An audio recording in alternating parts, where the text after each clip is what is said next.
do you know the lanes in Hero's Gorge? Clash Lane. The terrain in the Clash Lane is fairly open, and the player is usually far from towers while clearing minions. The extensive brush here also means that both sides have ample opportunities for staging ambushes. This is the most dangerous lane, so try not to position yourself too far to the front. Heroes in this lane need to be able to endure some damage. Typically, this position is taken by a fighter or a tank hero. The Clash Lane also has a special teleportation mechanic, the Primal Portal. Heroes inside the portal can teleport to a friendly tower or minion of their choice so they can assist their teammates quickly. If an enemy is in the process of teleporting, simply close in and use a crowd control skill to interrupt them. Jungling. This position is usually taken by high mobility heroes, such as assassins and fighters. They earn gold and EXP by quickly clearing the jungle with the help of jungling equipment. Up to the 4-minute mark, the jungles on both sides will be protected by jungle sprites that reduce damage dealt by opposing heroes. Typically, the objective of the jungler is to level up to level 4, then work together with their teammates to harass or take out enemy heroes. Keeping the enemy from farming gives you and your team more opportunities to kill monsters and build a resource advantage. Don't spend all your time hidden in the brush. You want to dissuade enemy heroes from jungling in your jungle. Mid lane.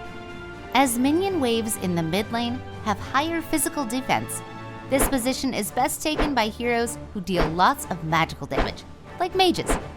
Their shorter skill cooldowns also allow them to assist their teammates when they're done clearing the minions in their lane.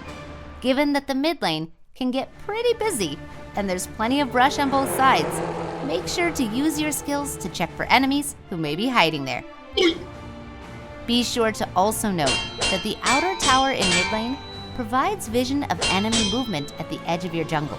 Once this tower is down, it'll cost enemy heroes nothing to invade your jungle. Farm lane. Generally, marksmen take this position.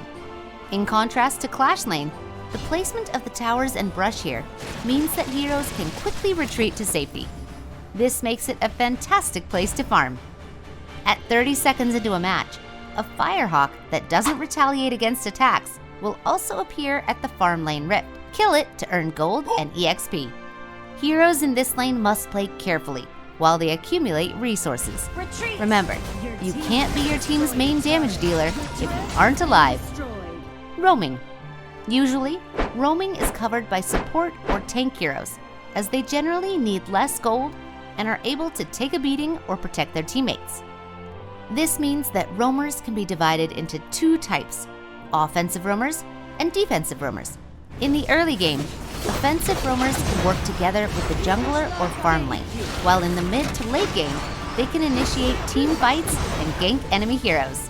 Defensive roamers primarily provide their teammates with health recovery, shields, damage sharing, and other benefits. When necessary, they can even sacrifice themselves to save teammates. No matter what type of roamer you are, always remember that you're strongest when you work together with your team. Learning and understanding the characteristics and the corresponding responsibilities of each lane can help you work better with your team and increase your chances of victory.